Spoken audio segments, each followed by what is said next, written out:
Call the meeting to order of the Wilmington City Council. I'd like to welcome all those who are here with us this evening and all those who are watching us at home.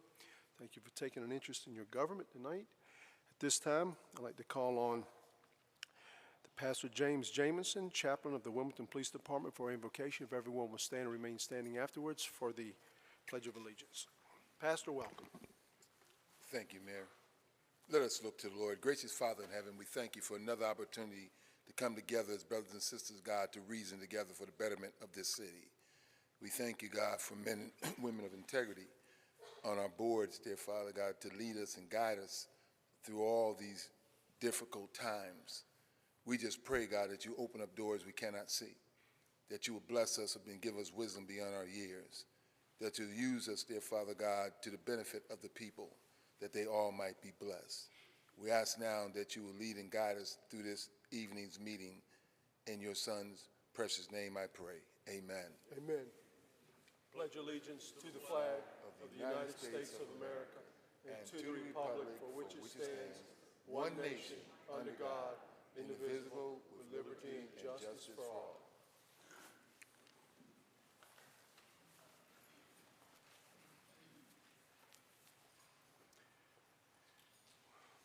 We have 4 proclamations this evening. Our first proclamation is proclamation naming October the 10th, 2022 as Indigenous People Day. And at this time, I'd like to recognize Ms.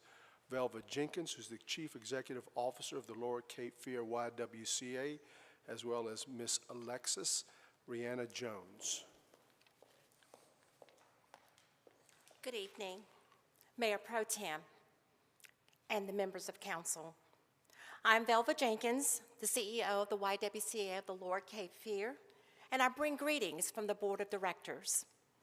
Indigenous People Day was first proposed in 1977 by a delegation of Native nations to the International Conference on Discrimination Against Indigenous People.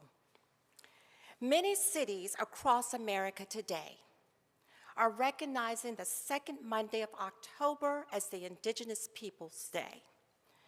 This is a day that we can reflect on our history and not overlook the contributions of Native people nor the impacts that history has had on Native people and communities.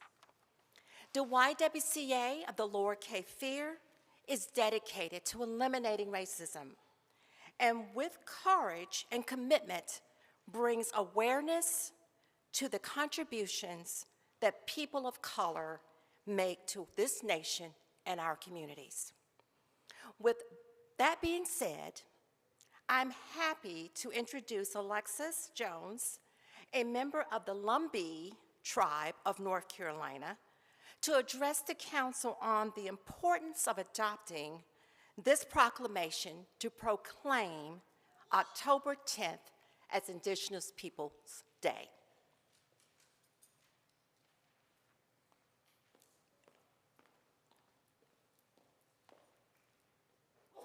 Thank you so much for that introduction. Thank you all for having me. I would also like to recognize the following Waccamaw-Siouan Tribal Council who will be here, or who is here. Vice Chairman Howard Jacobs, along with other tribal members who are in attendance. Like I said, my name is Alexis Rihanna Jones. I am a member of the Lumbee tribe of North Carolina and a resident of Wilmington, North Carolina. Indigenous Peoples Day signifies that we are not invisible people to society. We are still here. We have continued to survive because of brave and courageous warriors and advocates that simply requested fair and equal treatment, the same treatment afforded to our surrounding communities. We have occupied and stewarded this land and water since time immemorial. We carry the blood of the same people who first came in contact with the colonizers. We are the same people. We deserve at least one day to be celebrated for existing against the oppression that for hundreds of years aimed to destroy our very existence.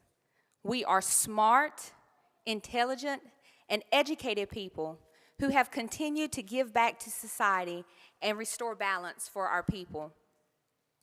We want to thank you for hearing and acknowledging the Indigenous people in the city of Wilmington by signing the Indigenous Peoples Day Proclamation. Thank you. Ms. Jones, if you would just wait. I'm just gonna...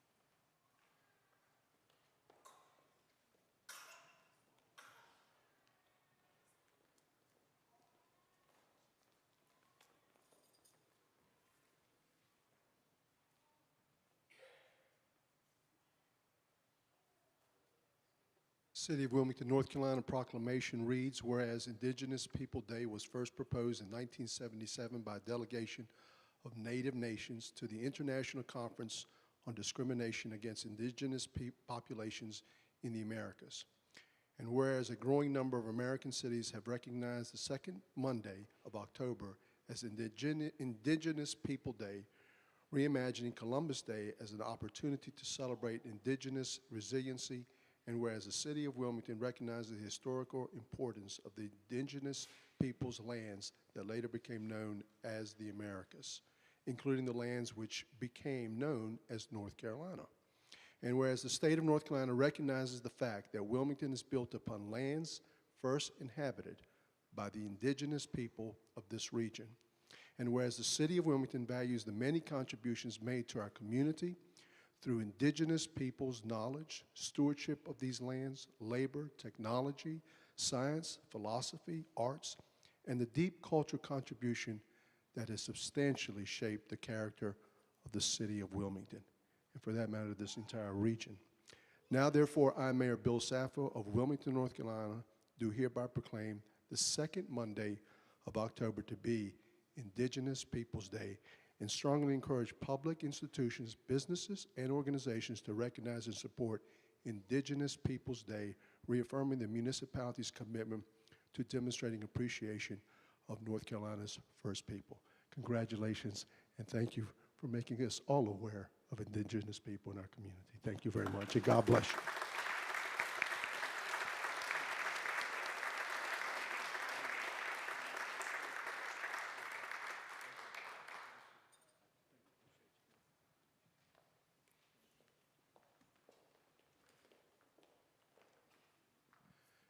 Next proclamation is naming October 2022 as Dyslexia Awareness Month, and this time I'd like to recognize Miss Susan Harrell. Susan here? There's Susan.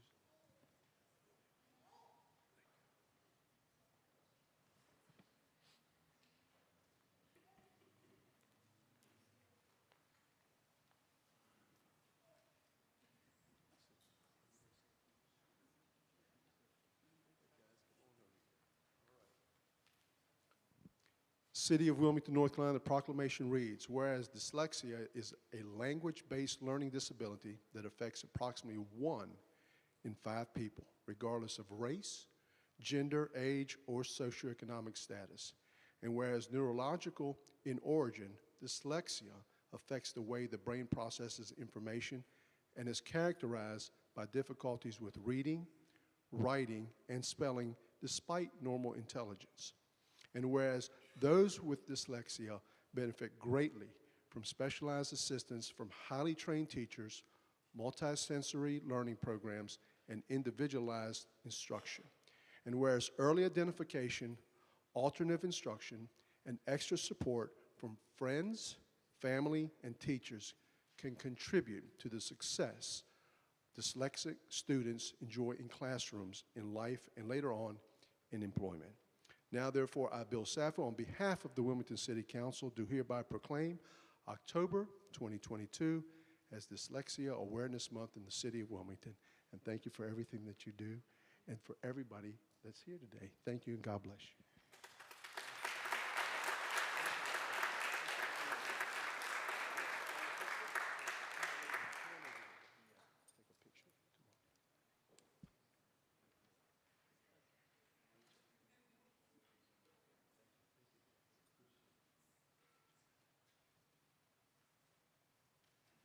This next proclamation is named in October 2022 as ADHD Awareness Month. And at this time, I'd like to recognize Donna Gargett. I believe I pronounced that. You bringing crew up? Come on.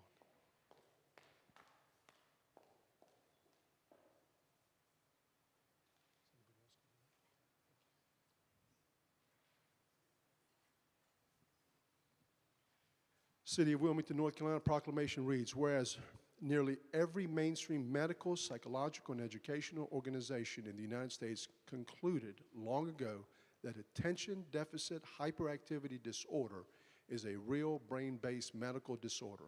And whereas ADHD affects people of every age, gender, IQ, religious and socioeconomic background, and diagnosis is complex, relying on a variety of tools, the most important of which is information about the person and his or her behavior and environment.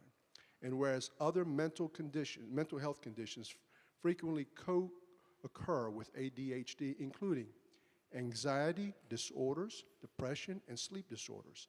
And whereas when ADHD is undiagnosed and untreated, it contributes to difficulty succeeding in school and successfully graduating, issues at work, lost productivity, and reduced earning power, problems with relationships, increased driving citations and accidents, health issues, including overeating and obesity.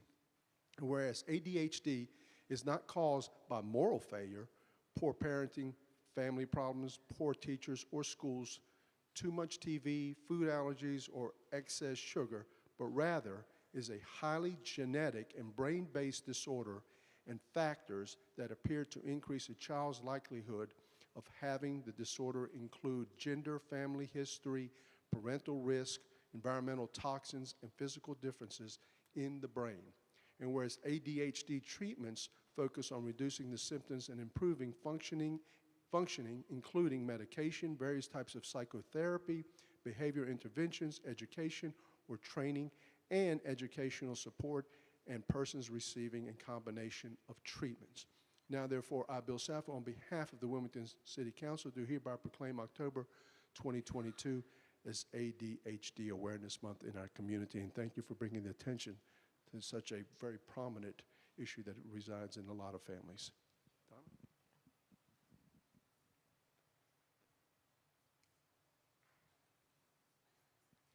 It's no accident that dyslexia and ADHD share an awareness month. ADHD exists alone only 25% of the time, so children are often diagnosed with ADHD first because adults are conditioned to focus on behaviors, but we must dig deeper.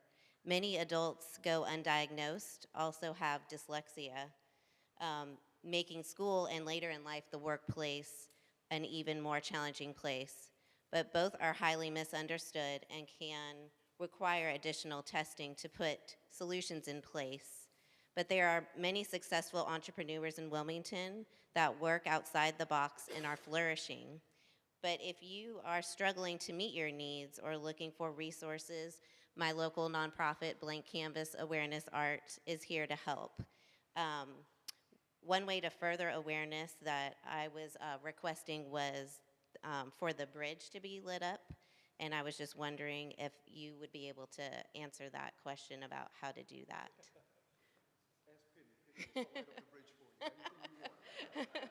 But thank you so much. Thank you so much. Thank you, Donna.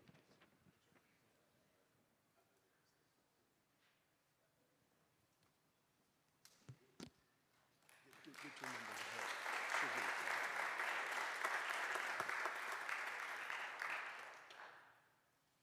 Now, our last proclamation this evening is a proclamation naming October 2022 as Domestic Violence Awareness Month. And this time I'd like to recognize Ms. Laura Bryant. Is Laura here?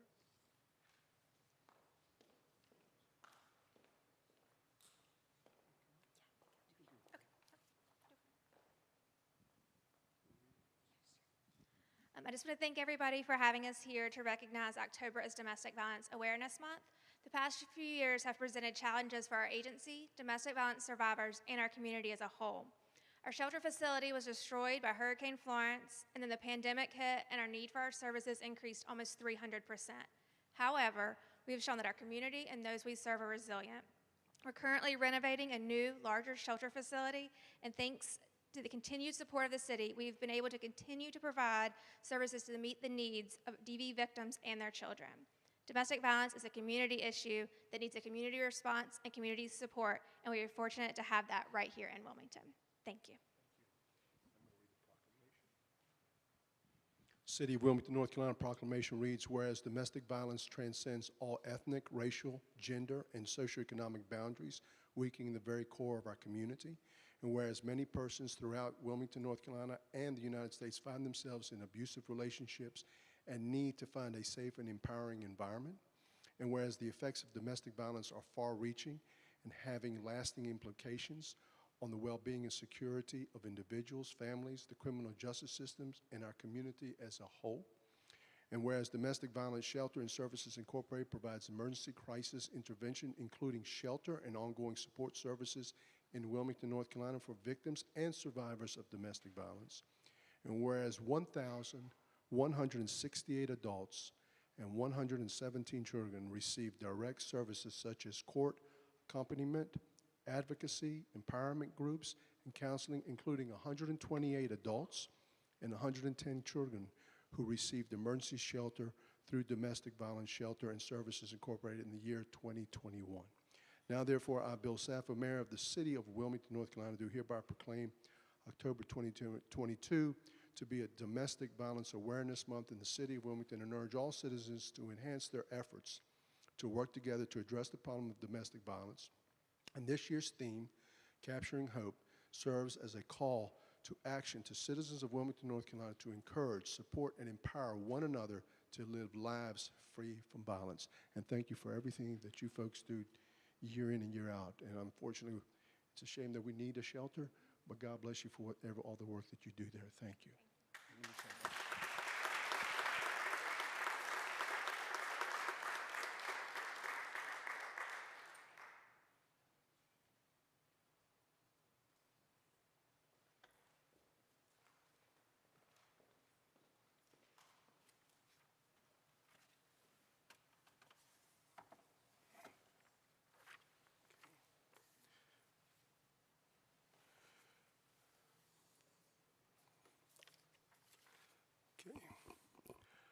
Next order of business is our consent agenda, items 1 through 4. Are there any items that any council member would like to hear separately? If not, what are the wishes of this council?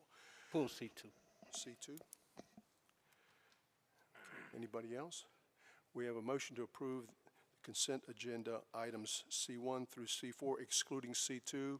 Councilmember Barnett has made the motion, second by Mayor Pro Tem Haynes. Discussion, all in favor of that motion, please indicate by saying aye. Aye. Any opposed? Item passes unanimously. At this time, I'd like to recognize Councilmember Kevin Spears. Ms. Spears? Tony, Yes, sir. you got anybody here that can just, and this is just to inform the public of,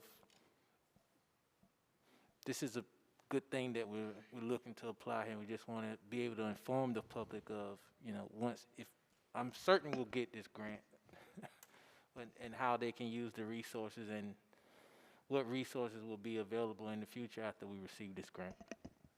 The grant is a no-match grant, which is, and it's also for $1.5 million.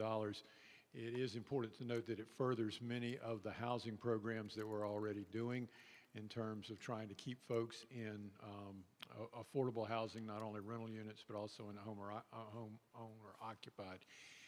Is Suzanne Rogers, if Suzanne could come, and she can come forward and give us a few more details about the grant.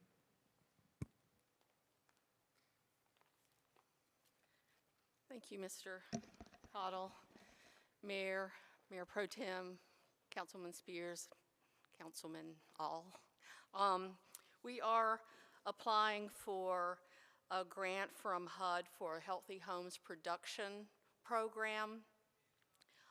As you may recall, we currently have a lead hazard reduction grant from HUD, which has a Healthy Home Supplement. So we've, over the past 3 years, become more familiar with healthy homes.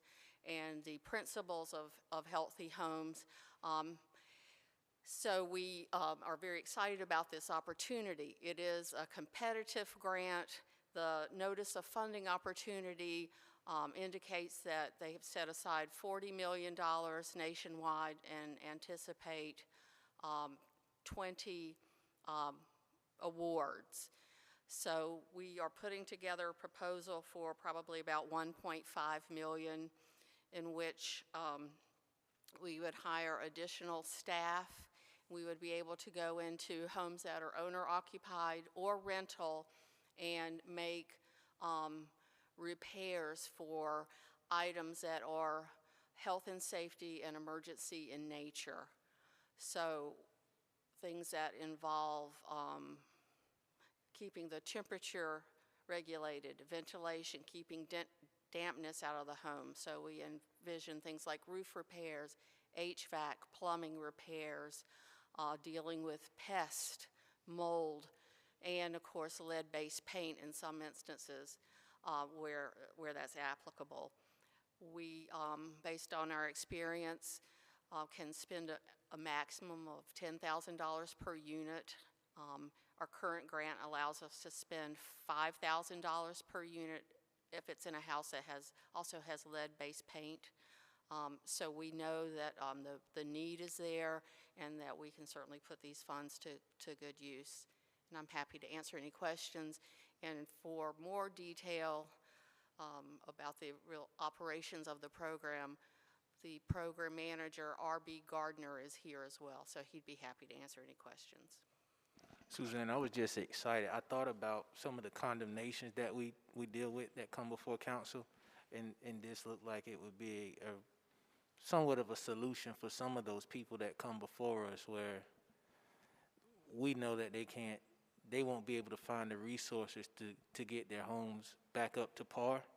And then I saw a piece in there where they were talking about the small repairs, like the bad windows and things of that nature, and that was really exciting because some people just live in their homes and deal with these things and really have no other option to get them fixed, and so they just go on and on and on until they get irreparable. And so this was really exciting, and I just wanted to spotlight this. So thank you.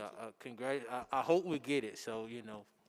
I got hope we our do. fingers and toes crossed. Thank you. You're exactly right. We'll be working closely with code enforcement as a partner on this for the very reasons that you mentioned. So thank you for bringing that up. You're welcome. Thank you. Thank you. I move to accept C2. We have a motion by Councilmember Spears, second by Councilmember Anderson.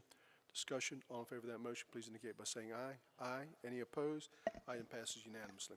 And it brings us to our next segment of business, which is our public information segment. We have 5 speakers that have signed up to speak with us this evening. Each speaker will be allotted 5 minutes. The clerk will be keeping the time clock. When you hear the buzzer go off, you know that your time is up. At this time, the first speaker that is signed up to speak is Mr. Dawson Gage, who will be speaking to us about secret political societies.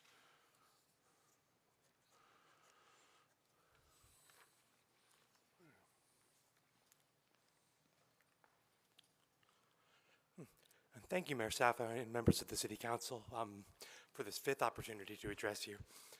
I must confess that in the circumstances, it is somewhat difficult for me to properly allege the grievance with which I wish to bring to your attention. On the 3rd and 4th occasions which I came before you, I raised the question of the freedom of speech in the city of Wilmington in light of the history of white supremacy in our city and the legacy of the destruction of Alex Manly's printing press in 1898.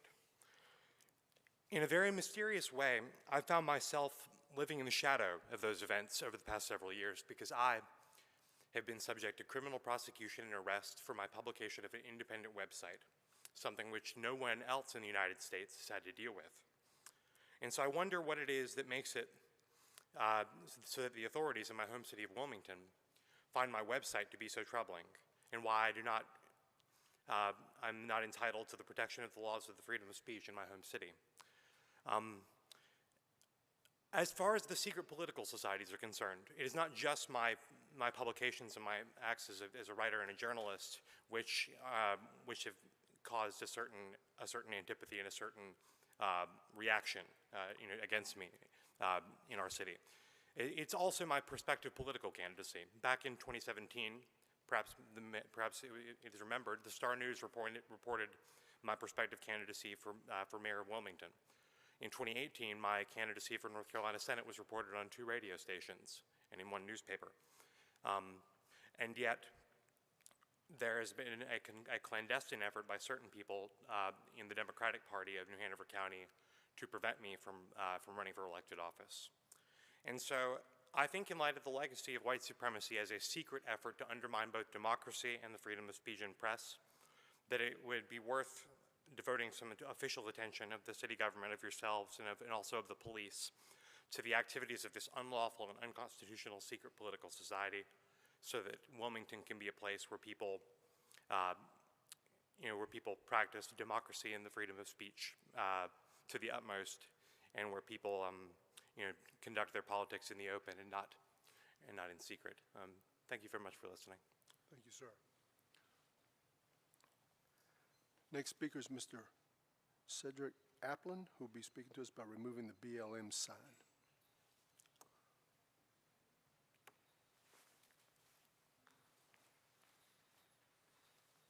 Thank you very much, Mayor, and thank you very much to the City Council for allowing me to come and speak.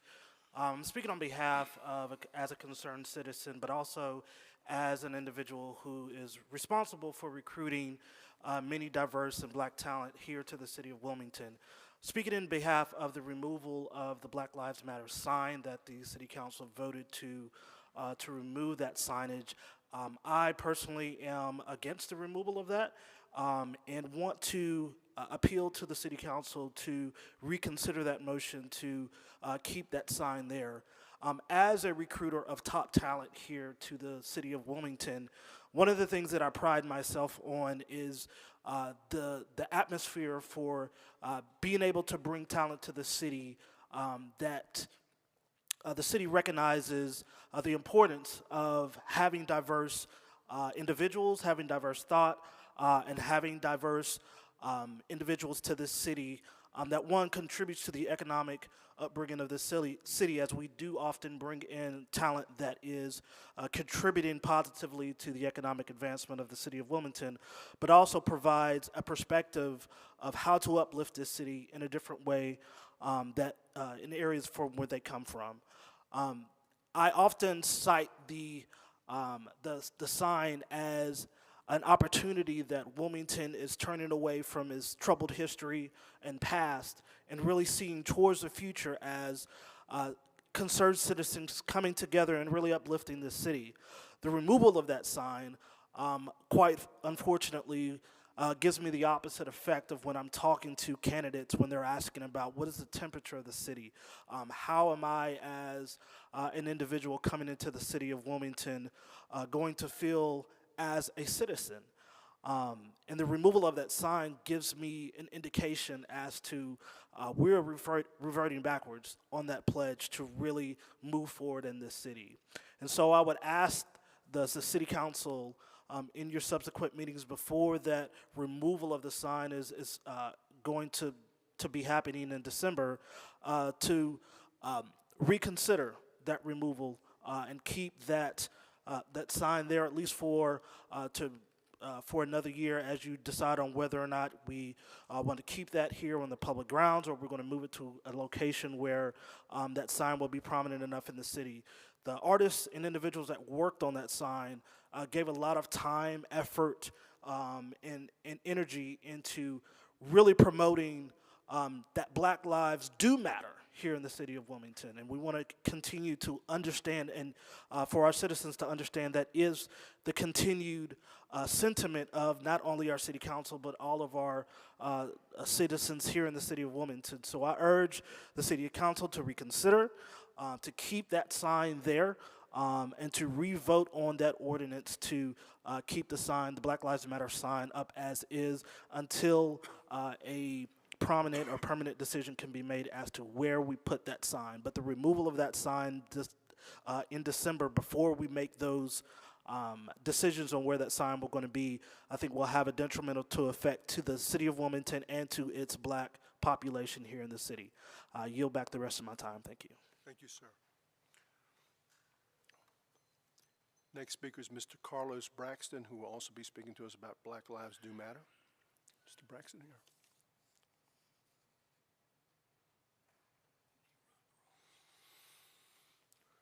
Good evening, good afternoon, City Council. I want to thank you guys for the opportunity, Mr. Mayor, Mayor Pro Temp, that we'll be able to be here and speak to you guys on such a topic that's near and dear to our heart. So we were here the last meeting. We didn't quite get a chance to speak, so we wanted to be able to do that now and to be able to address our feelings. Pastor Barnett said it well, this is more than just a sign, right? Everybody up here knows it's more than just a sign, right?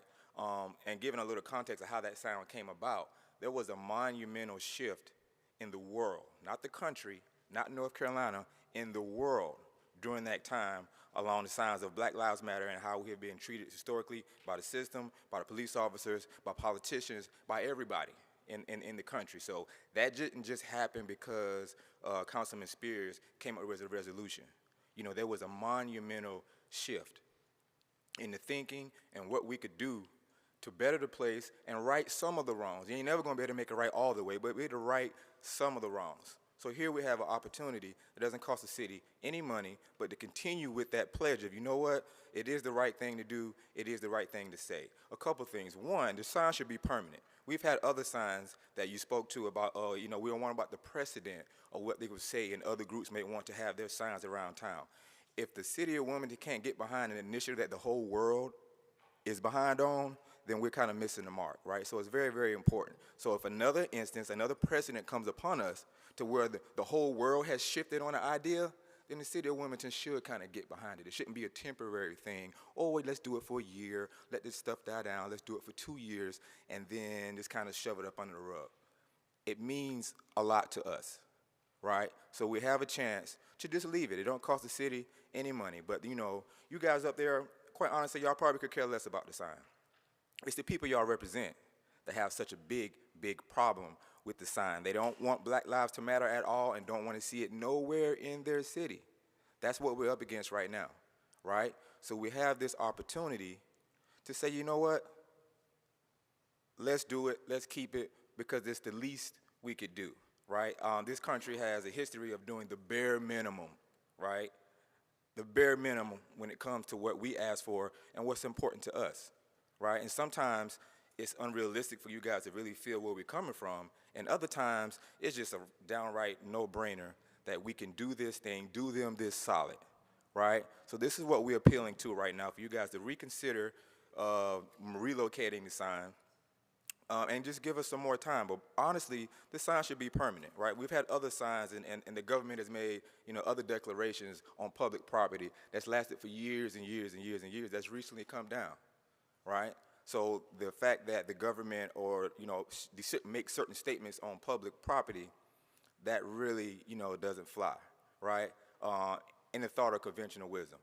So please, again, just reconsider. And I'll end with this. You know, during election season, some of y'all be all up in black churches, right, wanting to speak before the congregation and wanting to put your faces and your names and be heard through our constituents. This vote is in direct. This is just the opposite of what you claim you may be for, whether it be diversity or inclusion or everybody having a fair shot. These type decisions fly in the face of that, right? I'm sure this is being recorded. All the black preachers here in town, you know, people who vote this way shouldn't have access to us. They should not. So keep that in mind when election season rolls around and, you know, folks want to come up and smile and shake hands. Mr. Mayor, you are everywhere in the black community. Right, we feel like you championing us, but on this, you kind of like, I'm just going, right, and kind of go with the flow. If anybody would have had our back on this, I felt like you would have and could have, because you had our back on so many other things. It's not costing the city any money. It's not hurting anybody. Nobody's really complaining, and half of the people who don't want the sign here don't even drive by the sign and never see it. So again, please reconsider doing the right thing in the context of how this all came about. Right, all came about behind George Floyd and the treatment of black people in this community and in this country, and quite frankly in this world. We had Russians protesting George Floyd, right? That's how monumental this thing was. You guys saw fit to do the right thing in the beginning.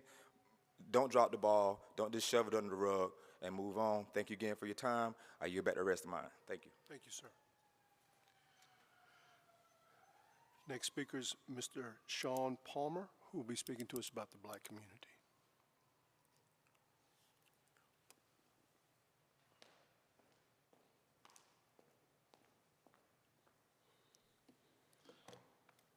Good evening, Mayor. Good evening, Mayor Pro Tem. Good evening, City Council.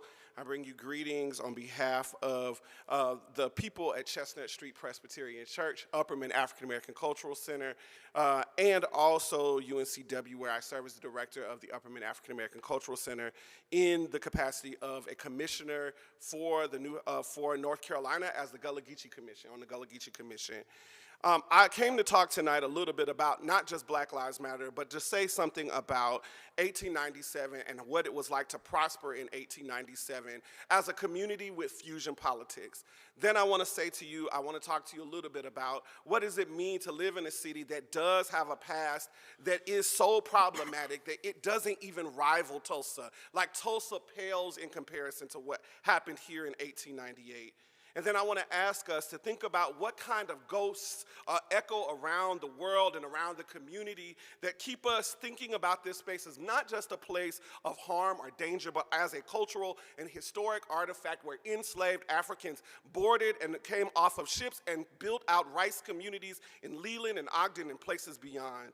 I want to tell you that we are a space that is not just a cultural artifact for plantation houses and spaces of beauty and wealth, but we are a place that is a Black cultural and historic artifact in this space. And it is an artifact so much so that people want to build a museum here. They want to build out spaces around the Wilmington 10 and around MLK and Joseph McNeil, but we also need to tell the truth about our contemporary movements. We have to tell the truth that we have not always been a place that welcomes Black elite. We've not always been a place that has really good schools for Black students. We have to tell the place that there is about 3.5% of a UNCW that exists that looks like me and looks like Kevin and looks like Brother Barnett. And we have to acknowledge that our inability to wrestle with past continues to complicate our future. Only 7 years ago, I and my wife moved here, and when people asked us, why would you move to Wilmington, they kept loading questions up about 1898 and 1897, and they kept saying that that's not a place where Black lives matter. That's not a place where you will get ahead. That's not a place where you can build a community. In fact, you should see it as a lonely, transient stop on your journey to success. Why not Atlanta? Why not DC? But I thought about this place, and I think about the place that took a chance on me, and the place that allows me to raise a child at DC Virgo, and the place where my wife works at YWCA, and a place where we do have a life that matters. And I asked the question, why then do we take down signs when we say we're for diversity and inclusion? Why then do we prop up buildings and spaces and build out spaces that have awards banquets from New Hanover County and from the city that say we matter, that diversity and inclusion matter? And then we take down the signs that actually show coming off of MLK into the city that Black lives indeed matter. Why then do we take down the sign if we say that we're open and ready for business? Why? I don't know the answer to that, and I don't know why you voted the way you voted. I imagine that it was political. I imagine that it was a difficult decision. I imagine that you got to look across the bows and see your colleagues. I imagine that all of those things are true. But I imagine that if you care about making this city beautiful, grand, wider than we've ever made it before, then you have to admit that if Black lives matter, then all Indigenous lives matter, as you said tonight, and Hispanic and Latinx lives matter, and queer lives matter. But it can't begin if we take down the signs that say that we are open for business. So the question for us, Wilmington, the question for you all tonight is the city really a place welcoming and open to deal with the issues of business and education and a livelihood and a people who want to be here with you? Are you willing to be here with us? In the community that I serve, I see a lot of marginalized pain. I see a lot of images of Black disaster. But in the community that I serve, I preach hope. I think about hope. And for some of us, signs that say Black lives matter are signs of hope. Thank you. Thank you, sir. The last speaker this evening is Ms. Sandra Therese McLamy, who will be speaking to us about Black Lives Do Matter signage.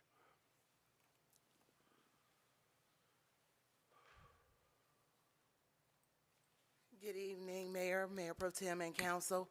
I bring you greetings from Wilmington, a proud resident of Wilmington, North Carolina. In 1973, I was 6 years old, and I remember walking in Woolworth with my mother, and the smell of popcorn and hot dogs really pulled me to the left. And I couldn't understand why my mom snatched my arm and told me that I couldn't go to the left until I became a teenager. And I learned that though we had passed many laws in our country, and though there were a lot of things that were in place for African Americans, that here in Wilmington, there were still tensions. And I was not allowed as a black person to go to the counter in 1973. I also remember in 1973 going to a store named Belk. That was the public library. And in that store, my mother was afforded the opportunity to buy what we call the good clothes, because we were not able to go anywhere else in Wilmington to get good clothes. We had to go to Belk because Mr. Belk afforded women time to pay. Or if we wanted jewelry, we had to go to Reed's to get our jewelry. It was very selective. To me, Black Lives Do Matter is bigger than the sign. It's not just art. It speaks to the city of Wilmington and its past, and I can speak for its past because I was a child growing up here in Wilmington. So it's very personal to me. So that sign, what it says to me is, to your parents, Sandra, Wilmington apologizes. They apologize. We apologize to your mother, who told you the story about how she took the literacy test here in the 60s to vote, and she failed the test to vote. She said because she didn't guess the right amount of pennies in the jar, and she did not know the Celsius equivalent to 90 degrees. By the way, it's 32.5, but she did not know that at that time. I afforded the opportunity to learn that because I am a graduate of UNCW. To my father, who had to flee the north side of Wilmington in 1971 because the Wilmington 10 riots were going on, and he had to beg for a place to stay because they were burning down Wilmington on the north side. We were able to go to housing that my father had applied for. I'm afforded to live in that house to this day that I grew up.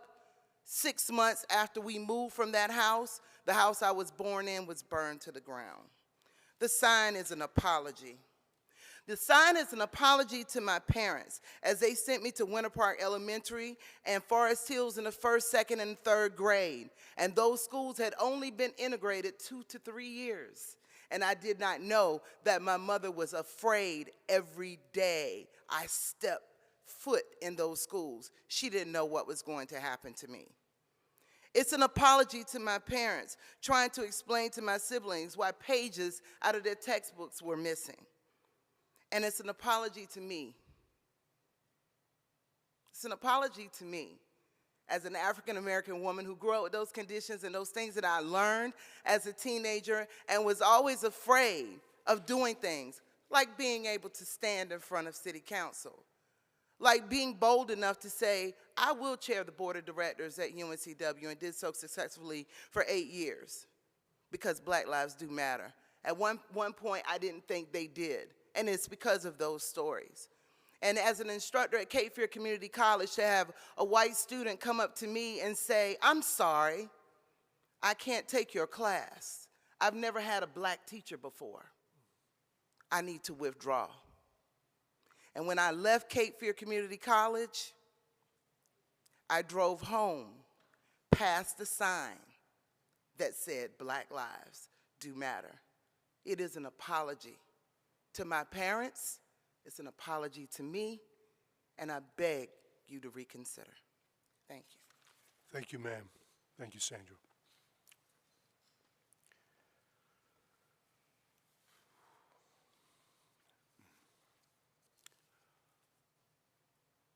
Our next item of business is our public hearings. We have item PH1, which is an ordinance amending the official zoning map of the city to rezone property containing 40.45 acres of land located at 4126 River Road from LI Light Industrial District to MD 17 CD High Density Multi-Dwelling Residential Conditional District for a 248 apartment development. At this time, I'd like to recognize our city manager, Mr. Tony Caudle. Mr. Caudle.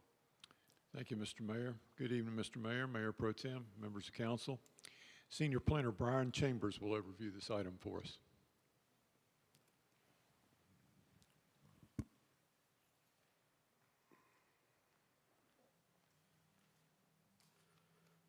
Good evening, Mr. Mayor, members of council.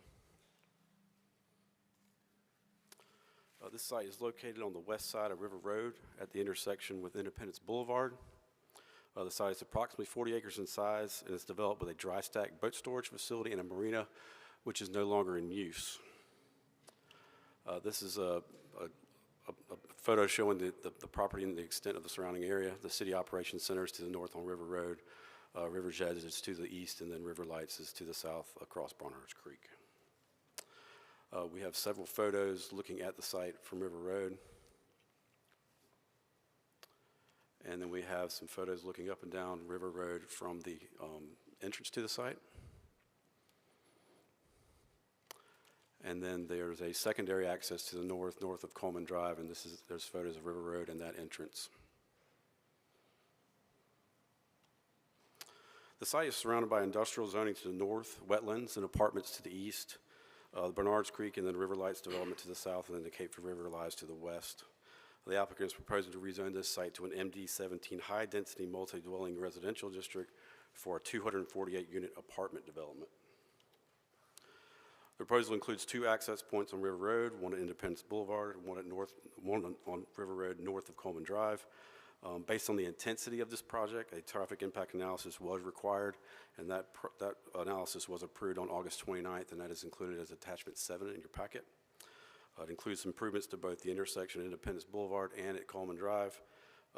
For the Independence and River Road intersection, it calls for a single-lane roundabout with a northbound right turn bypass lane, and then at the secondary entrance on River Road near Coleman, there would be some new stop controls installed.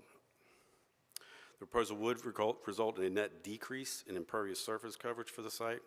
The proposed impervious coverage is less than 25%. The proposal would require a minimum of 372 parking spaces, and the applicant is proposing 439, and there would also be a minimum of 30 bicycle parking spaces required. The site is located in a live-work innovation zone, area of opportunity. It's also along a major road corridor and an identified high-capacity transit route. The proposal would provide improvements to the existing road network. It would result in a reduction in impervious coverage and overall stormwater volume in an environmentally sensitive area, and it would also allow for an increase in residential density along an identified high-capacity route. Staff does believe this proposal is consistent with our comprehensive plan. The request is reasonable in the public interest, and we are recommending conditional approval. The Planning Commission voted unanimously at their meeting to recommend approval of this request.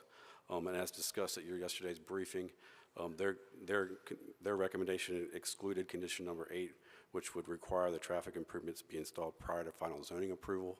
And I would like to state that the applicant is prepared to make an alternative condition proposal to you tonight. So I just want to let you know that they're going to bring something forward that they discussed with staff prior to the meeting. That is all that we have at this time. Happy to answer any questions. And as we're discussing those traffic improvements, I just remind you that Dennis Valenequetz, our traffic engineer, is available to answer questions as well tonight. We have a question from Councilmember Anderson. Brian, first question is a specific question. The others are a little more general in nature.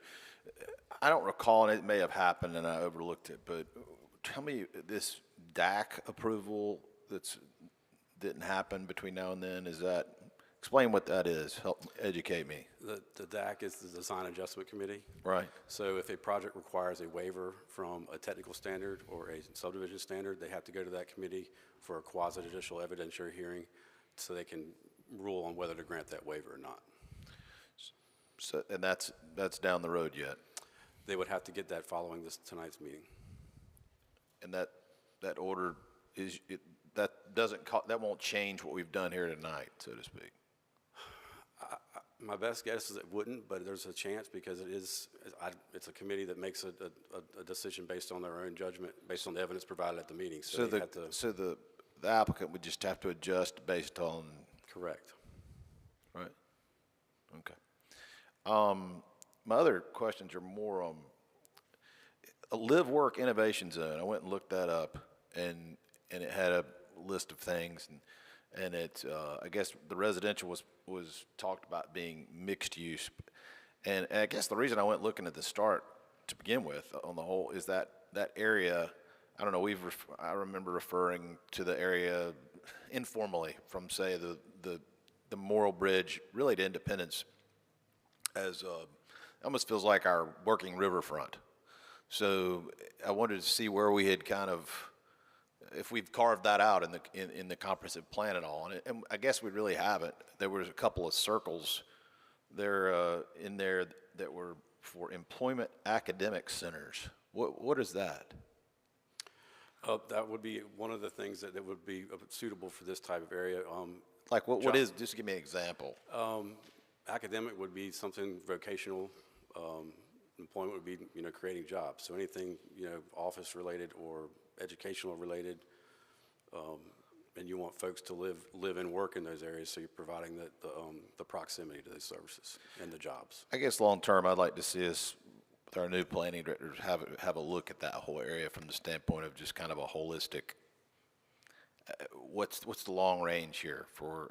And this property is really not invasive to it, but because of the location and driving around out there and thinking about where we're headed in the future, I think we ought to kind of look at that from a standpoint of being a port city and where we want to kind of, what's our future vision for it.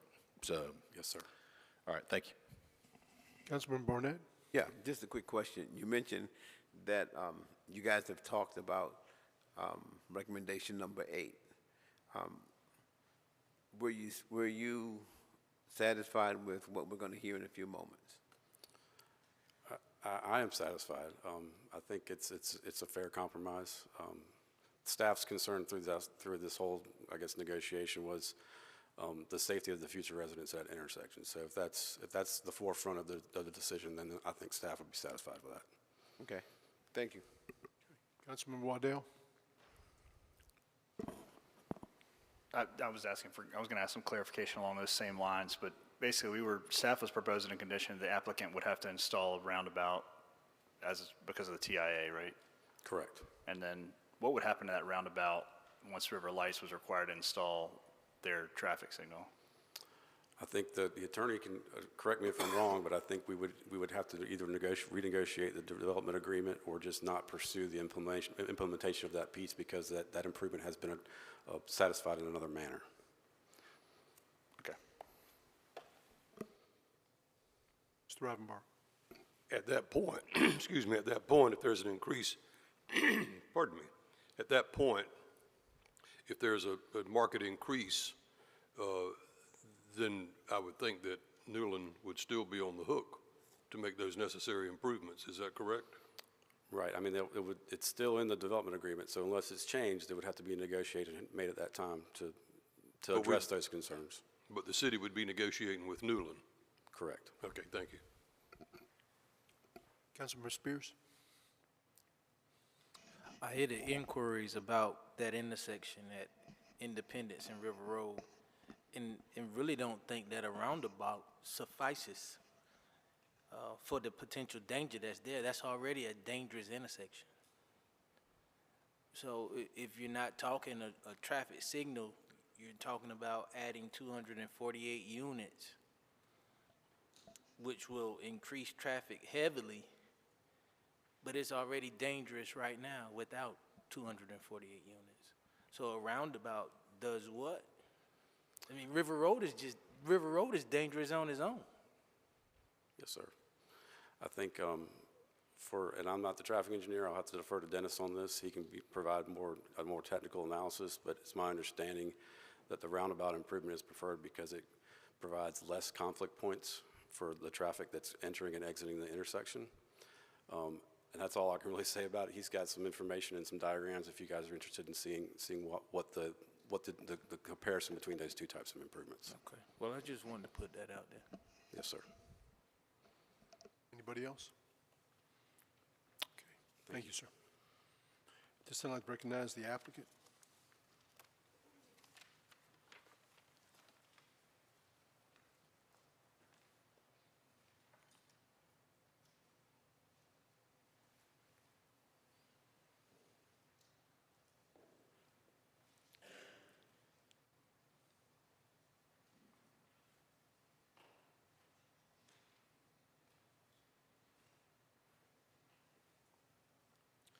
Good evening. My name's Mike Brown. I live at 1922 Brookhaven Road. I'm a partner with the applicant, Cape Fear Development. And I'm joined here tonight by a talented local team. I'm going to briefly introduce them. Some of them are here tonight and can answer questions that might come up. Brian Ensign and Wes Quarter with TC Squared are our civil engineers, and they're here this evening. Josh Mahaley was not able to join us this evening, but he is a local landscape architect and land planner, and he's performing those services on this job. Jonathan Guy with Kimley Horn is here. He's our traffic engineer, can answer specific questions about traffic. LS3P Associates is our architect. And then Sam Frank with Warden Smith is representing us. By way of brief introduction to the work this team has completed together, here's a sampling of several projects we've completed in the region. We strive to differentiate our projects by focusing on the details and by continuously elevating the level of quality so that they will be relevant not only today but in the future. A key component of this effort has been making sure each community is complementary to the natural environment and has functional outdoor spaces that help to create an authentic sense of place. And we think this is a major differentiator for us and something we take a great deal of pride in on each project we work on. On this project, we held 3 community meetings to discuss the proposed rezoning with neighbors and the development plan. We shared the development plan with them. As summarized in the report, staff report that was provided to y'all, the limited response to our invitations reflected a general appreciation of the effort to develop an important site that has been underutilized for too long. This is the site plan rendering. As outlined in the staff report and the agenda packet, our project represents the redevelopment of the former Watermark Marina site. The property was originally developed prior to 2006 with a marina and dry stack storage facility. Regrettably, there was no deepwater access, which was a key component of a marina facility, and that was the previous owner who developed it, and it obviously never got off the ground. It's been used since for some limited storage of some boats and trailers and the like. We're proposing a conditional rezoning from light industrial to moderate density multiple dwelling, that's MD17, which will provide an opportunity for the revitalization of this important site in the city that has been underutilized for 15 years now. The proposed project consists of 2 4-story buildings with a total of 248 units with associated green space, amenities, and parking spaces. As reinforced in the staff report, a multifamily development will provide a much-needed housing to meet the demand of our growing local population, and the project will increase the diversity of housing operations within the city to support that growth. With the proposed redevelopment, we're proposing to reduce 43% net reduction of impervious area as compared to the current use. The addition of activated green spaces within the project, which will be accessible to community residents, along with a pool amenity. Reuse of the existing storm pond and existing stormwater permit. Preservation of the adjacent undeveloped wetlands and existing buffers. Connectivity to River Road on both the northern and eastern side of the site. Bike storage and bicycle/pedestrian connectivity within the site and also along River Road frontage. Reuse of the existing pier structure, which will prove to be a pretty unique amenity to future residents and provide access to the Cape Fear River. This conditional rezoning is consistent with the Create Wilmington Comprehensive Plan as outlined in our application in the staff report. A multifamily development will provide a much-needed housing to meet the demand of a growing population, and the project will increase the diversity of housing options within the city. This slide shows the 40.45 acre parcel as it exists today with existing improvements on it. You can see the dry stack building and storage buildings along with the pier. Here's an aerial of the site, which is pretty helpful. It just kind of gives you a lay of the land and helps orient you. Cape Fear River's to the west, River Road's to the right. This is the timeline of the project. We went forward planning and zoning and had unanimous approval on September 7th. We're before you here tonight on October 4th and hope to have a successful outcome. We'll then complete our TRC design engineering drawings along with architectural design, and then we will move into construction. And construction will run through about the fall of 2024. I want to take a moment to address the Independence and River Road intersection improvement. As you're aware, the Planning Commission removed Condition 8 in connection with the recommendation for approval. The removal of this condition was within the context of concerns that were raised by the applicant that the burden of this improvement should not fall solely upon the applicant. Recognizing that River Lights is already obligated to improve this intersection, the Planning Commission asked that we discuss the possibility of contributing to the improvement with River Lights. And as requested, we did meet with Mr. Nick Casala of River Lights on September 15th. We had a pretty productive conversation about potential cost share arrangements and regarding the intersection improvements.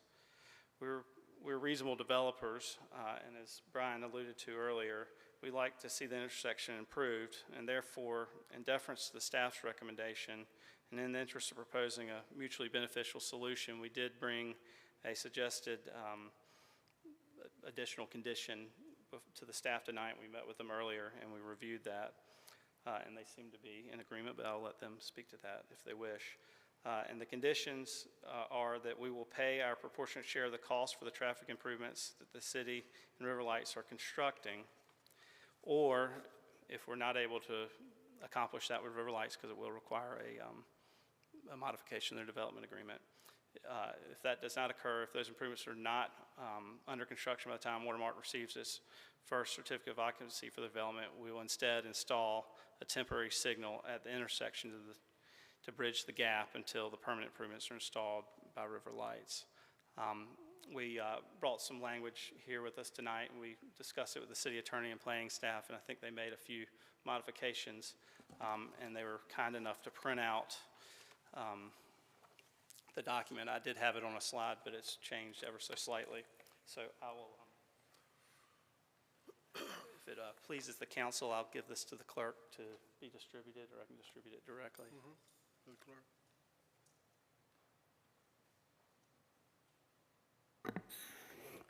Mr. Mayor, staff's been working with the applicant on this, and we've got a little modification to what's being handed up. Just didn't have time to get it all printed out.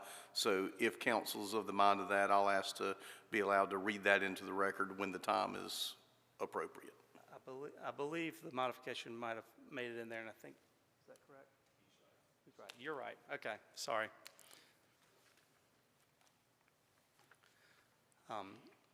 I'm here along with our team to answer any questions y'all might have before or after the public comment period. Mr. Anderson. Mr. Brown, a couple, just, and if you've got someone else coming up, you can feel free to defer, but we've gotten some input, or not input, concern about flooding. Could you just address how the project will be constructed to try to abate that, et cetera? Yes, thank you. I believe some of those concerns might have been raised by at least one individual that had was storing his boat there and may not have been excited about moving it. We obviously do not wish to build units in a flood zone, and our plan includes some fill, and we're going to raise the finished floors above the flood zone by 2.5 feet, which exceeds the prescribed code minimum. What's on that, I don't know if it has a name, the northern access, what do you plan to do there? I mean, having driven down that recently, it yes. Calls for more than you probably want to do. It's presently paved, but I believe the recommendation was that we would repave it and bring it up to city street standards. I see. Okay, one more. Well, I'll stew on it. I had another question, but I'll let it ride. Mr. Rappaport. Regard to the issue that Neil just brought up, the reducing the impervious coverage to 14.7% from where? 43%. 14, Yes, okay. sir. Yeah, 43% net decrease. So we are also decreasing the impervious coverage, and we're using the existing stormwater permit and pond, which will provide, by default, will provide extra capacity within the pond. I remembered it. Were there any elevations? Do y'all have anything in that, your presentation, or is it more, I mean, if you can just, if it's along the lines of all the other developments, I mean, that's kind of, Yeah, the others you showed us just a minute ago, I mean, that's fair enough. I'm just kind of curious. I'll bring Brian Ensign up, who's our civil engineer. I don't want to misspeak, I think.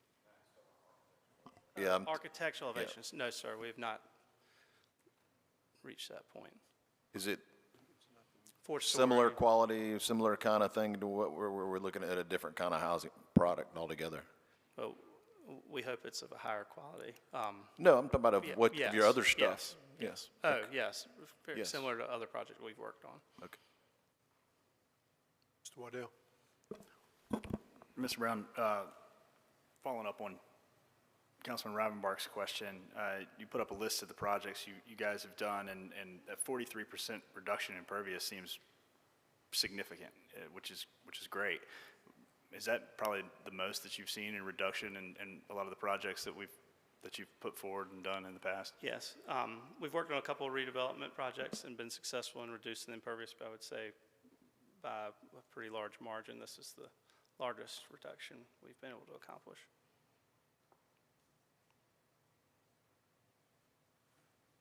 Ms. Haynes.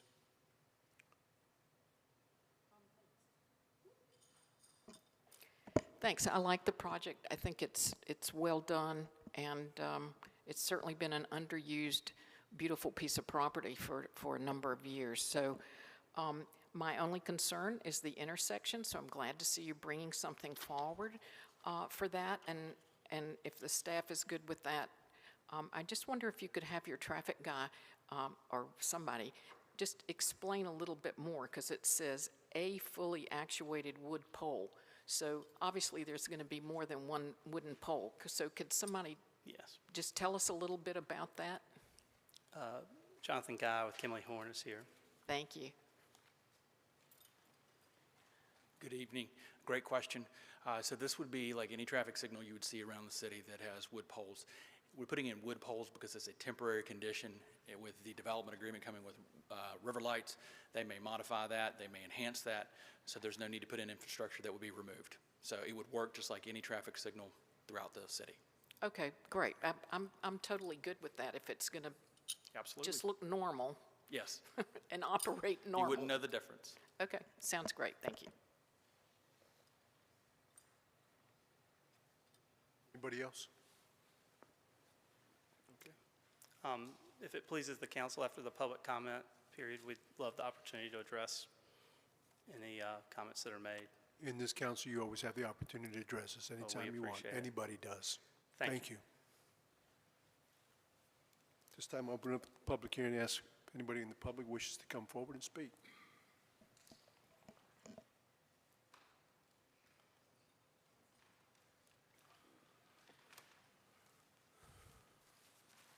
If you could just also state your name for the record and where you live.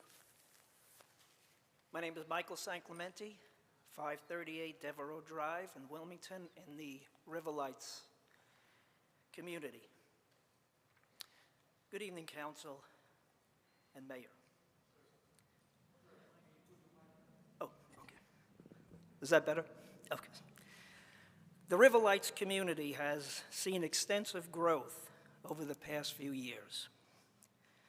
In addition to planned single-family communities, there has been several apartment projects along Independence Boulevard and on River Road.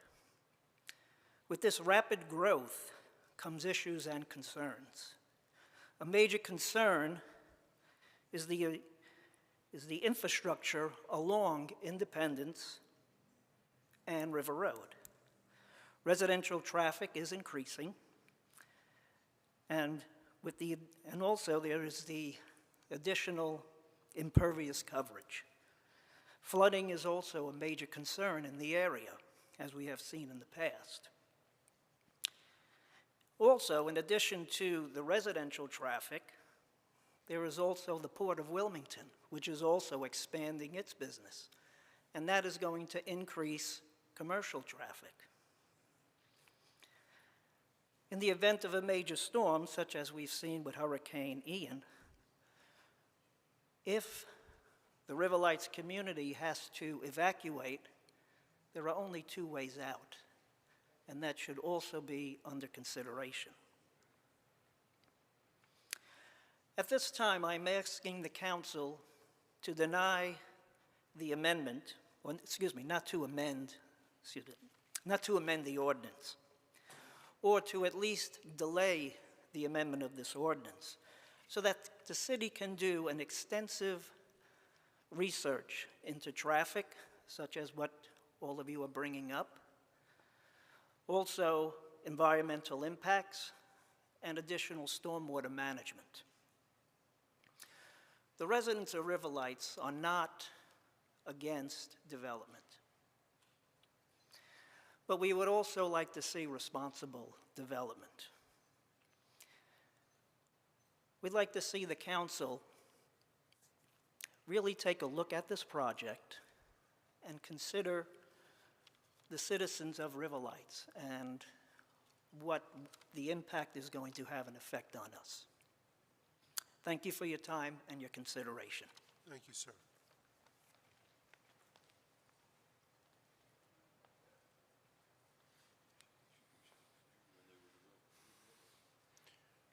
Anybody else?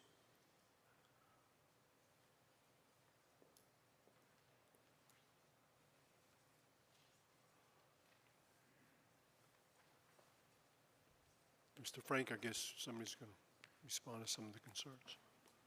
Was there somebody standing up behind me? No. Okay. But if they do, I'll let you know. Okay, thank you. Thank you. Good evening. Sam Frank, Mr. Mayor, members of the council. I represent the applicant.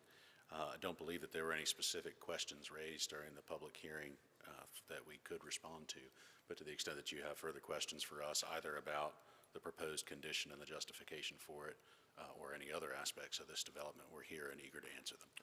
Mr. Frank, I think just for the public's sake and the gentleman that just spoke in respect to flooding, and I know that the current ordinances that we abide by, not only in Wilmington but New Hanover County, abide by a stormwater regulation that was passed many years ago in Raleigh, and that all projects got to capture 100% of their stormwater. And I hear this a lot about flooding, and unfortunately, a lot of the developments that took place in the surrounding areas that were built prior to those ordinances that came into place in the early 90s. Could you just briefly explain, or somebody could explain just exactly about the capture of the water that will be coming from this development? Absolutely. Or maybe you could, I don't know. I'll give you my brief response and then invite our engineer to answer any further if I don't. I think that would be appropriate for the community to understand. Absolutely, and I agree with you. I think there is often a misconception that development of land leads to greater flooding or runoff off of the site that's being developed, and that's unfortunate and not true. We are required to capture and treat stormwater on site. This particular site has an active stormwater permit that is valid and to our knowledge is in compliance today. We will rely on that stormwater permit going forward, and as has been well discussed, we're also going to reduce the impervious surface, which increases the natural filtration ability of the soil on the site.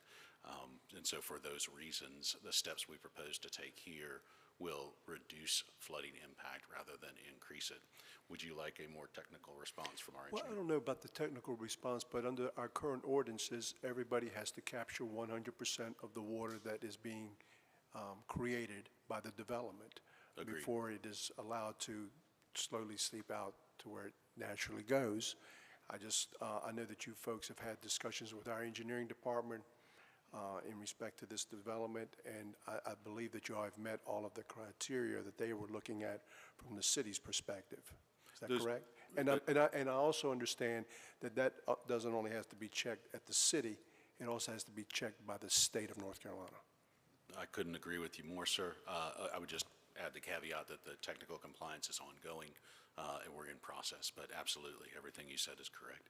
And in the impervious area that you are reducing it, as far as the footprint itself, you're not expanding that footprint, you're reducing the footprint. Am I correct in saying that? Yes, sir. The impervious footprint will be smaller as a result of this redevelopment. Certainly, the buildings are being relocated, but the total impact will be less. And I also understand the gentleman's concerns about environmental impacts, anything in respect to the environment. I know that we have that we review those things. Corps always looks at those things. There's state agencies that also make certain that we're not doing anything to disturb the natural habitat. I just want to know can you kind of give us so that for the public's knowledge when we're going through this process, because there's several steps that you have to go through before you even have the opportunity to build something like this. Could you go into that just a little depth, please, sir? Sure. Environmental regulation has not gotten any less stringent. And so what we propose to build will need to comply with current applicable environmental regulations. That is the broad statement.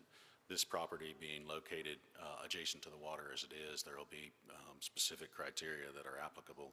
And if you would like more on what the CAMA setback reality is, I'll invite the engineer to answer that question. I'm not so concerned about the environment. I just want to make certain that the public understands that the threshold here to even build a project of this magnitude or even anything of this nature close to any kind of environmentally sensitive areas has to pass the federal government, the state government, and the local governments. Is that correct? Absolutely. Okay. Thank you, sir. Mr. Spears. Yeah, I just wanted to answer your question about wanting a more technical response, and I do want a more technical response as it relates to the stormwater and also the environmental piece. Absolutely. May I invite Brian Ensign with TC2, our engineer, to answer those two questions for you.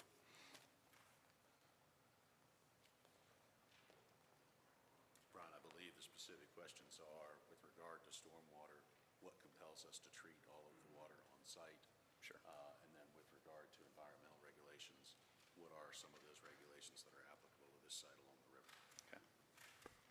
Mr. Mayor, council members, if y'all would give me a second. So to answer your question, we are proposing to redevelop a site that's already being served by a currently permitted stormwater best management practice, which is basically a wet pond. As it stands now, all of the stormwater that falls onto that site is treated in that wet pond before it's released, either through infiltration or into the river. That is a current practice with both the state, city, and county. Our proposed design will utilize the same BMP. However, we're reducing the footprint of the impervious area that is being treated. So when those ponds are designed, there's a certain amount of capacity that they're designed for. And with that being said, when we reduce the amount of water that we're putting into the pond, we're actually helping that pond to function a little better. We won't be adding additional stormwater to other sites, if that's a question somebody had. All the stormwater that falls within the boundary of our project will be treated in that pond. And as Mr. Frank stated, that pond is currently permitted through 2027. So we don't see it being an issue utilizing it for our project, and it also helps with the redevelopment. Does that answer your question, Mr. Spears? I'm sorry. Anybody else? Any other questions? Yes, we have one, Mayor Pro Tem. Mr. Frank, I like this. Are we to accept this as sort of an attachment, Exhibit A, perhaps, to the ordinance that we have before us, which does not read like this, and we would substitute this for Condition 8? Yes, ma'am. Both of those things are correct, with the caveat that, as the city attorney explained, there's been one minor adaptation to the language that's in front of you. Okay. On the second paragraph, I would like for that to read, if you all would agree to it, that prior to Cape Fear Development Partners LLC receiving your final certificate of occupancy, blah, blah, blah, if construction hasn't commenced. In other words, I don't want you to get your CO before putting up the wooden poles with the stoplights. We don't want that either, and that's not a problem at all. Okay, so then you would change the language in this to accommodate that? Absolutely, no So objection. maybe the city attorney, instead of my winging it up here. And that was part of our conversation right before this meeting, and we attempted to address that same concern at the end of that paragraph. But if you feel that additional language at the beginning provides additional comfort, it is no concern to us. Well, it just seems a little bit in conflict when just trying to clarify that the lights would be up prior to your getting your final CO. I have no objection to the language you propose.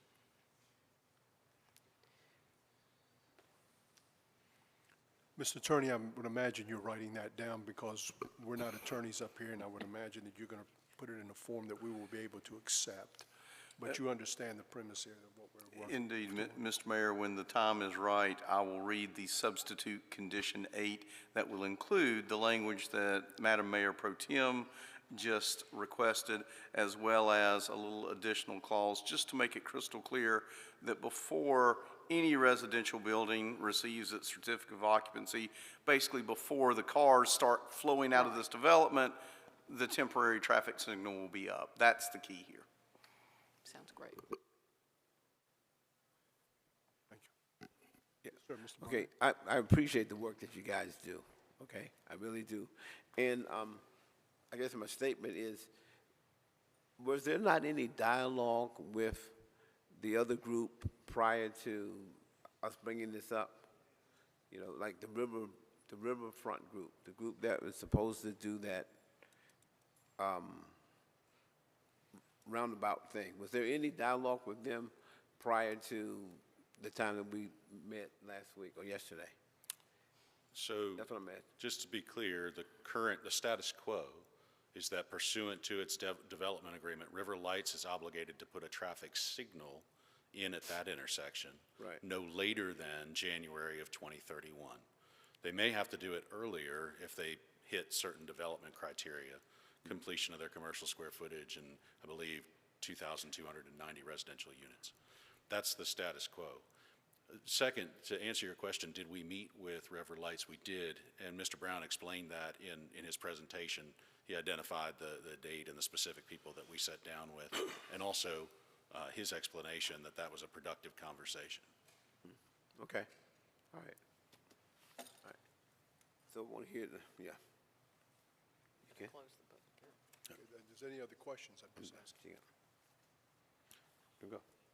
Thank you. We're nearby should anything arise. Okay, thank you. Seeing no additional speakers.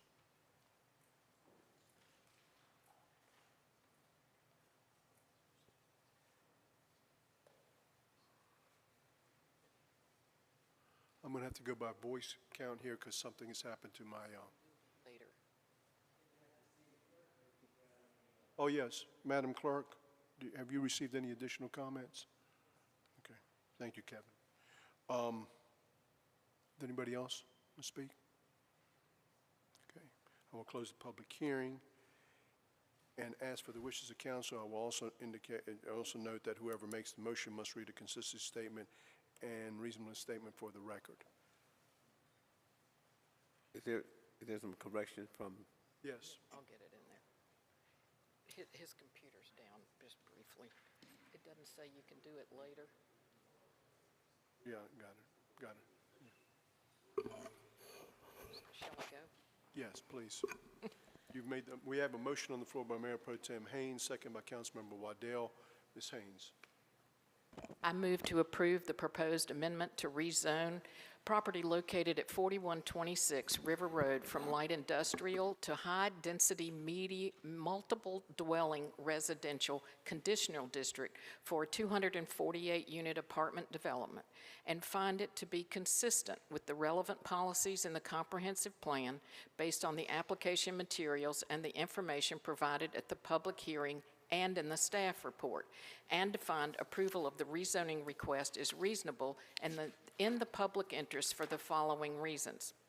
The proposed rezoning would increase residential density along a high-capacity transit route and major road corridor, provide transportation improvements at a heavily traveled intersection, and reduce impervious coverage in an environmentally sensitive area.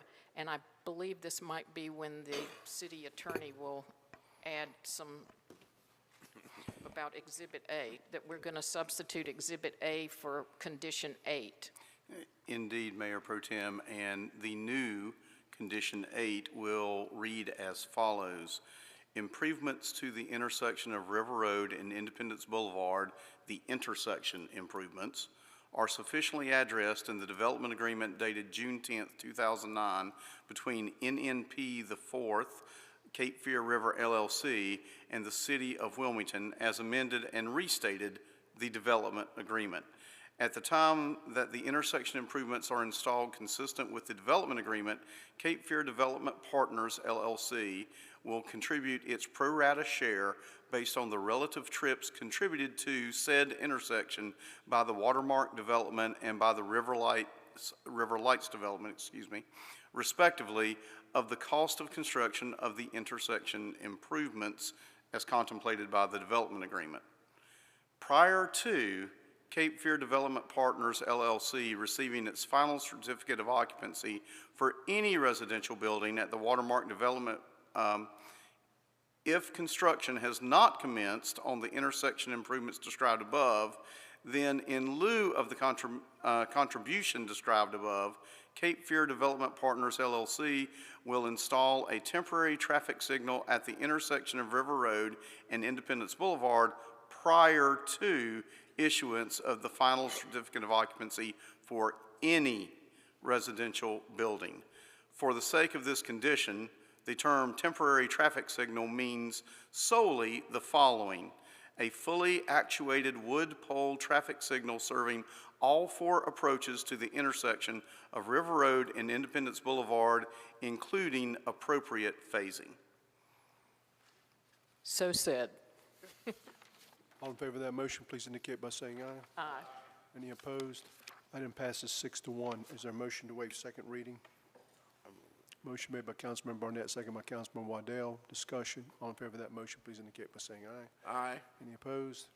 Fails for lack of a unanimous vote. This will be heard at our next meeting, second meeting. Thank you.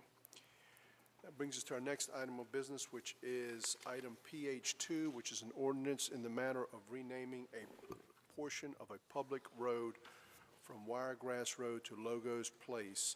At this time, I'd like to recognize our city manager, Mr. Tony Cottle. Mr. Cottle. Thank you, Mr. Mayor. Our Planning and Development Director, Linda Painter, will overview this item for us. Good evening, Mayor, Madam Pro Tem, and council members. I'm going to be brief this evening. I think this is a fairly straightforward request.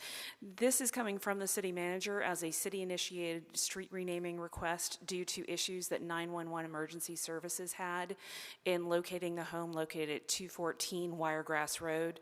On the maps that you see before you, you'll see it actually has already been renamed Logos Place. That happened in July under provisions of the city code that allow the city manager to take emergency action when needed to address these types of concerns. There is currently one house located on that street. I believe the name Logos Place was actually coordinated with that property owner. Emergency order is only good for 90 days. The council needs to take action to make this permanent. As you can see in the aerial photograph, there is a neighborhood on Caddy Circle that actually separates the two sections of Wiregrass Road. So those two sections cannot feasibly connect at any point in the future, which is what was causing the confusion, as most of the properties addressed off of Wiregrass are completely separated from 214 Wiregrass, which is accessed from Ginger Road. Any questions, staff? Mr. Rivenbar? Is there any rhyme or reason to the selection of that name? I'm just curious. It's my understanding that was actually a request of the homeowner at 214 Wiregrass Road, and that was checked through emergency services to make sure that it was consistent and not an issue. Thank you. Thank you. All right, I'm going to open up the public hearing and ask if anybody in the public wishes to speak on item PH2. Seeing none, are there any comments you've received, Madam Clerk? Yes, sir. We received 2 comments one from Mr. Michael Jordan of 214 Logos Place. City Council, I'm a resident of 214 Logos Place. Changing the name of the prior stub end of Wiregrass Road to Logos Place in July of 2022 addresses the safety and healthy issues of not being able to be located by emergency services, EMS, fire, and 911, etc., and missed delivery of VA mail prescriptions. Thanks to the City of Wilmington for their consideration, and particularly thanks to Michelle Hutchison, GIS analyst, and Randall Glaser, traffic signs and marketing engineer. Sincerely, Michael Jordan. The second was from Erica Kelly of 122 Meadow Glades Lane. Dear City of Wilmington Planning Department Director and Honorable Council members, I wish to convey my support for the renaming of the property at 214 Wiregrass Road to 214 Logos Place. We are very appreciative of the City of Wilmington for changing the street name due to critical safety concerns. This change enables locating and finding the property by emergency medical responders and other public service providers. Thank you for your service. Please contact me if I may be of further assistance in this matter. Most sincerely, Erica A. Kelly. Thank you. Thank you. I will now close the public hearing. We have a motion approved by Councilmember Barnett, second by Councilmember Spears. Discussion, all in favor of that motion, please indicate by saying aye. Aye. Any opposed? Item passes unanimously on first reading. Is there a motion to waive second reading? Motion made by Councilmember Anderson, second by Councilmember Waddell. Discussion. All in favor of that motion, please indicate by saying aye. Aye. Any opposed? Item passes unanimously on first as well as second reading. That brings us to our next item of business, which is our ordinances. Item 01 is an ordinance making supplemental appropriation of a payment in lieu of sidewalks in the amount of $8,100 of the sidewalk rehab project in the Streets and Sidewalks Capital Projects Funds. At this time, I'd like to recognize the City Manager, Mr. Cottle. Mr. Cottle. Thank you, Mr. Mayor. Senior Project Engineer Jason Pace will overview this item for us.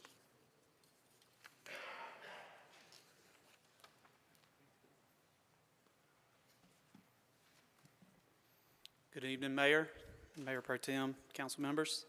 Attached for your consideration tonight is an ordinance authorizing us to move money, basically $8,100 from the payment in lieu funds over to the sidewalk rehab project and Streets and Sidewalks Capital Projects Fund. This money will be to help fill a gap that back in, I think it was 2003, Peace Baptist Church paid in lieu when they did some sort of renovation back then to build a sidewalk along their frontage. Since then, Arboretum West, Villages at Arboretum has built some infrastructure on both sides. So as a member of the Bike and Ped Committee, we see this as a great opportunity to go ahead and fill this gap. And I say sidewalk, it is an 8-foot asphalt trail slash sidewalk. Right now it's built through the Arboretum West on the south side of this parcel, stops short of a NCDOT property that feeds a DMV property that off a market. We've already acquired that right away. They donated it to us. The church recently just did a renovation. That's what's kind of brought this to the forefront. So they've donated the easement needed for this, and we've saved a lot of staff money, a lot of money because we designed it in-house. We also are not going to do it with our asphalt annual needs contract, and we might do this in-house with our in-house asphalt crews, which will again save us lots of money, a total of about I think about upwards of $40,000. So tonight we'd like you to consider approving this. Okay, very good. We have a question here from Councilman Ravmar. Just to be clear, the path that we're building is on the Peace Baptist Church side of Military Cutoff. Yes, sir. Okay, and Yes. it's a gap? Yes. And you know how many linear feet that is, sir? About 550. Okay. And the city's going to construct the portion from the south, right where the asphalt trail stops today, and it's going to go up to the Peace Baptist Church. That's the portion we're going to do with our city crews this fall, if you guys approve the funding being moved around. And then the DOT is actually obviously currently building their massive project there to the north. We're coordinating with them. They're going to build the little section there from the Peace Baptist Church driveway up to finish that gap near the end of their project. Thank you. So when Peace Baptist they did a kind of a major do-over, Mm-hmm. the the estimated cost of doing just a sidewalk along their frontage was $8,100? 2003 numbers, yes. Okay, right. Okay, but that's what that estimation was. Correct, that's where that came from. Okay. And so now instead of the sidewalk, it's going to be the 8-foot wide, 550 feet? Yes. Okay. And do you know the total cost on that project or estimated? You know, it kind of depends on who builds it. If we build it in-house, it's the cost of our materials, which is what we're going to try to do. If we did it with our asphalt annual needs contract, which we have right now with Highlands, it would be roughly about $28,000. If we bid it out, we probably wouldn't get any bidders. It's such a small project, so that's why we've chose to do this probably with in-house crews this fall would be our best bet. That's what we're going to recommend. Thanks, sir. Yep. Councilmember Spears. I'm hoping this is a new trend that we're going to do it as a staff and as a city to do our own work, especially if it saves us money. So I was really, really happy to see that, and I hope we do that. I think a lot of people would be proud to see us do that. We try. I mean, I know Dave Mays, I mean, you know, the staff they have is very thin. They're obviously maintaining our facilities all across the city, so to give them a chance to build something new is always good. They wish they had more opportunities to do that, but with the limited staff, they don't get to do it as much. But that's why we have the asphalt annual needs and the concrete annual needs contracts to do this type of work. But kudos to you all for that. yeah, Thanks. looks like a good opportunity. And Peace Baptist Church, they're thrilled. They're excited that it's finally going to be built. So. Okay. Thank you, sir. We have a motion approved by Councilmember Anderson, second by Councilmember Barnett. Discussion. All in favor of that motion, please indicate by saying aye. Aye. Opposed? Item passes unanimously on first reading. Is there a motion to waive second reading? Motion made by Councilmember Waddell, second by Councilmember Anderson. Discussion. All in favor of that motion, please indicate by saying aye. Aye. Any opposed? Item passes unanimously on both first and second reading. That brings us to our next item of business, which is item 02, which is an ordinance establishing the speed limit of 25 miles per hour along Floating Bridge Trail, Devereux Drive, Folsom Avenue, Brooms Edge Terrace, and Wilderness Road. At this time, I'd like to recognize our city manager, Mr. Cottle. Mr. Cottle. Thank you, Mr. Mayor. City Traffic Engineer Dennis Vakunowitz will review this item for us.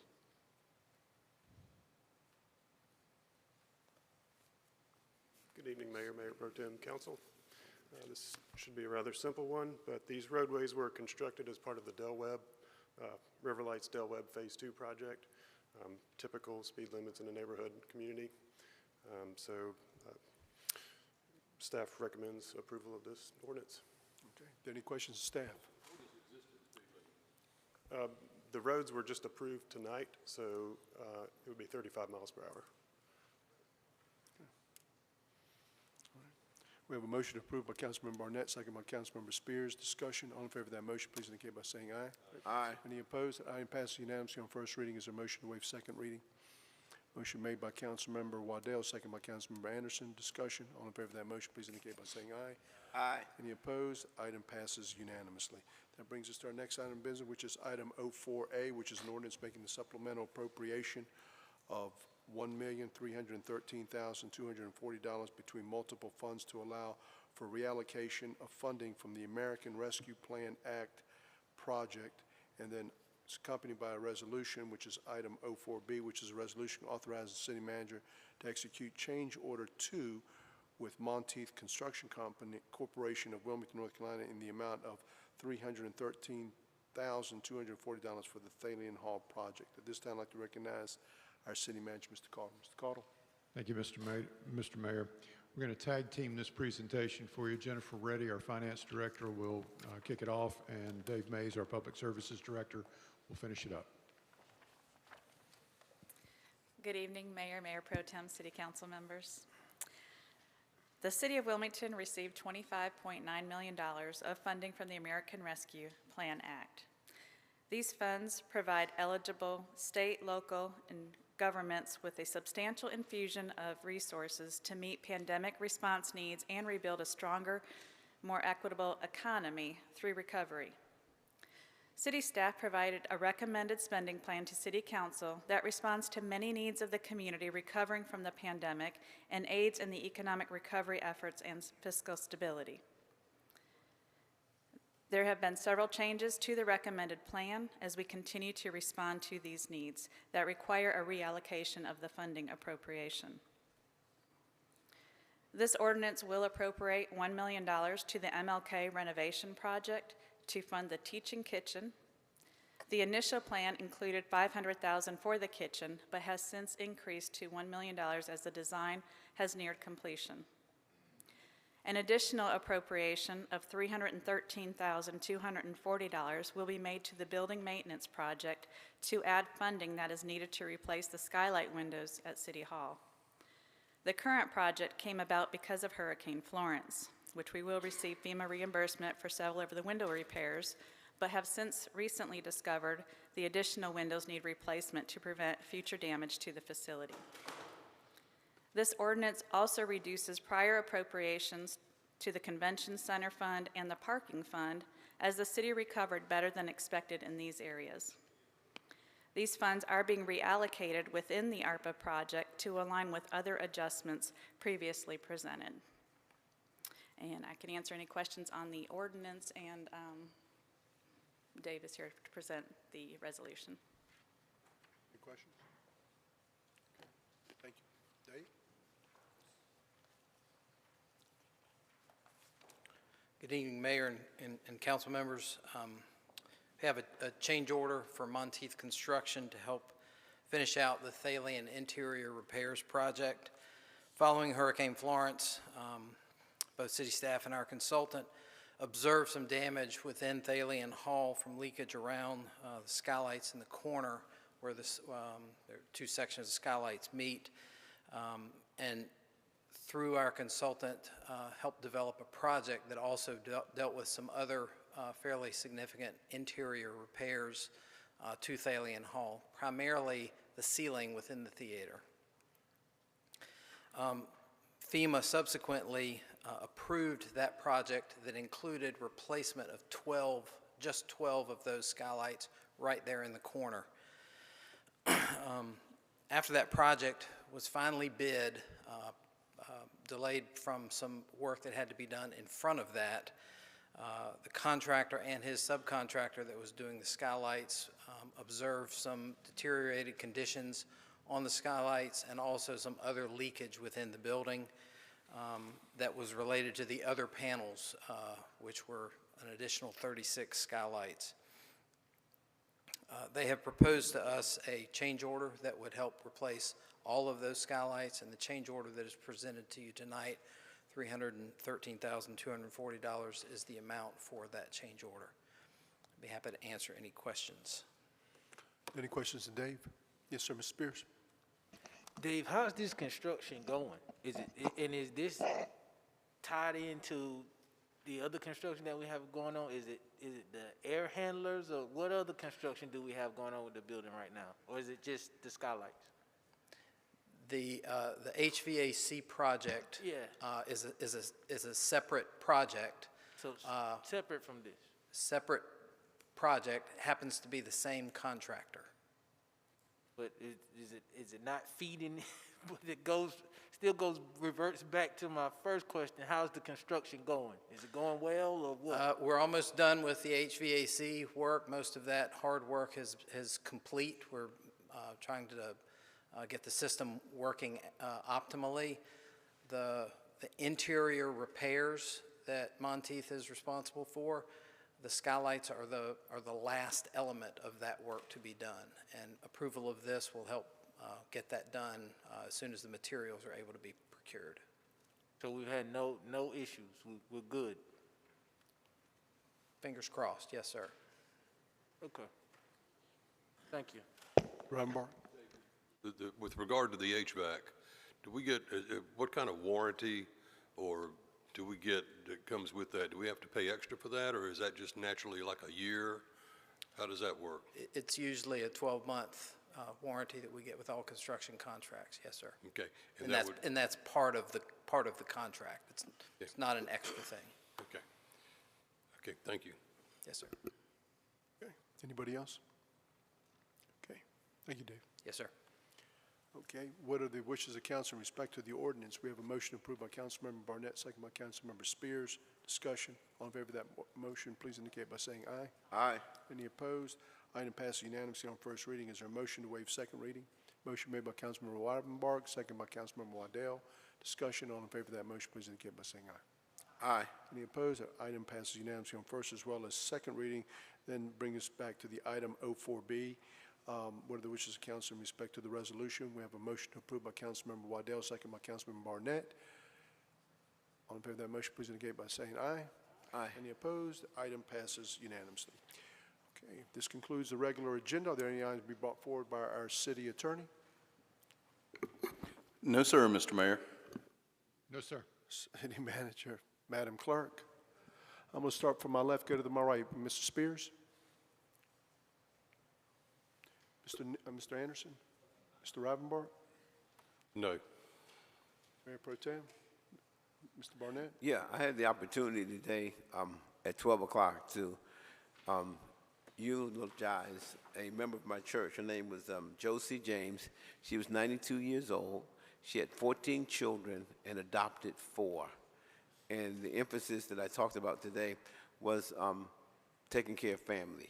And the illustration I used was basically a man walked into a house where people had a whole lot of kids, and they were all standing in their order, like from the oldest to the youngest.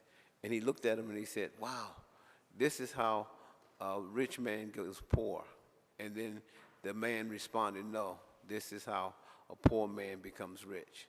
Because the key of having kids, no matter how many you have, is to take care of them, you know, and that's what she did. And so I want to just do a shout out to her, but also to remind parents to continue to love your kids. They need us. They really need us.